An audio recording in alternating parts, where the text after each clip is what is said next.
Hi. ബാലൻ കണ്ടു. ഉഗ്രൻ പടം. നല്ല പടം. ബ്രില്യൻ്റ് ആയിട്ടുള്ളൊരു കോണ്ടന്റ് ഡ്രിവൺ ഫിലിം. ഭയങ്കര ഇമോഷണലി കണക്റ്റ് ഉള്ള മിനിമലിസ്റ്റിക് ആയിട്ടുള്ള റൈറ്റിങ്ങിന്റെ ബ്യൂട്ടി ഉള്ളൊരു ഫിലിം. അതായിട്ടാണ് എനിക്ക് ഫീൽ ചെയ്യുന്നത്.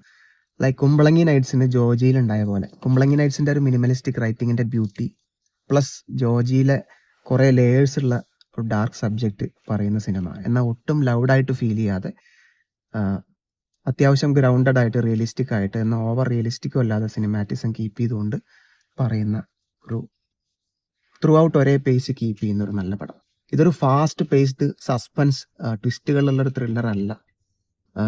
ഒരു മിസ്റ്ററി ത്രൂ ഔട്ട് കീപ്പ് ചെയ്യുന്ന ഒരു ഇമോഷണൽ ഡ്രാമയാണ്. പക്ഷെ ഒരു സ്ഥലത്ത് നമ്മളെ ബോറടിപ്പിക്കില്ല. ഭയങ്കര ക്രിസ്പ് ആയിട്ടുള്ള ഡയലോഗ്സ്.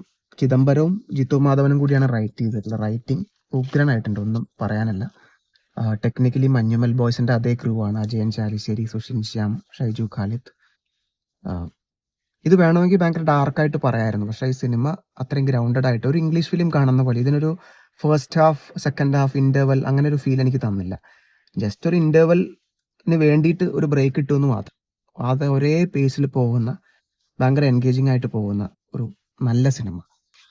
ഒരു സ്ഥലത്തും എനിക്കൊരു ബോറടി ഫീൽ ചെയ്തില്ല.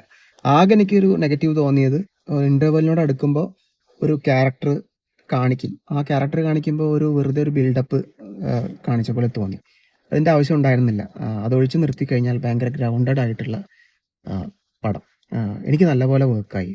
പ്രത്യേകിച്ച് മഞ്ഞുമൽ ബോയ്സ് പോലുള്ള ഒരു ബ്ലോക്ക് ബസ്റ്ററിന് ശേഷം ഇതുപോലൊരു ഫ്രഷ് കാസ്റ്റിംഗ് വെച്ചിട്ട്, കാസ്റ്റിംഗ് വൈസ് എല്ലാവരും ഉഗ്രനാണ്. ആ പയ്യൻ, പിന്നെ പുതിയ ആക്ട്രസ്, പിന്നെ ഒന്ന് രണ്ട് സർപ്രൈസ് ക്യാരക്ടേഴ്സ് ഉണ്ട്. പ്രത്യേകിച്ച് സ്റ്റാറ്റ്യൂട്ടറി വാർണിംഗ് അങ്ങനെ ഒരു ക്യാരക്ടറാണ് പറയുന്നത്. അത് ആ ക്യാരക്ടർ ഉഗ്രനായിട്ടുണ്ട്. പിന്നെ ടൊവിനോയുടെ career best performance without doubt. പ്രത്യേകിച്ച് ടൊവിനോ ഇത്തരം ക്യാരക്ടേഴ്സ് ചെയ്യുമ്പോൾ നിഷ്കളങ്കത ഓവറായിട്ട് പോകാറുണ്ട്. പക്ഷെ ഇതിൽ അങ്ങനെയൊന്നുമില്ല. ഭയങ്കര ഇമോഷണലി നമുക്ക് കണക്ട് കിട്ടുന്നുണ്ട്. ഗിരീഷ് ഷേഡി ഉഗ്രനായിട്ടുണ്ട്. പുള്ളി ഇനി സിനിമകൾ ആക്ടറായിട്ടും കാണാൻ പറ്റുമെന്ന് എനിക്ക് തോന്നുന്നു. പിന്നെ ജീൻ പോൾ ലാല് ഉഗ്രനായിട്ടുണ്ട്. അവരുടെയൊക്കെ ക്യാരക്ടേഴ്സ് എല്ലാം കഥയ്ക്ക് അത്രയും ബ്ലെൻഡായിട്ട് പോകുന്ന ക്യാരക്ടേഴ്സാണ്. പിന്നെ സുഷിൻ്റെ BGM സിനിമയായിട്ട് അത്രയും ബ്ലെൻഡ് ചെയ്ത് പോകുന്നതാണ്. ഒരു BGM ആയിട്ട് നമുക്ക് എടുത്ത് തോന്നില്ല. ഇത് തന്നെയാണ് ഇതിൻ്റെ മിനിമലിസ്റ്റിക് റൈറ്റിങ്ങിലുള്ള ബ്യൂട്ടി. ഭയങ്കരമായിട്ട് എടുത്തറിയുന്നുണ്ട്. ഞാൻ നന്നായിട്ട് എൻജോയ് ചെയ്തു. ക്രിട്ടിക്കലി ഉറപ്പായിട്ടും നല്ല അക്ലമേഷൻ കിട്ടാൻ പോകുന്ന ഒരു നല്ല ഫിലിം. അതാണ് ബാലൻ.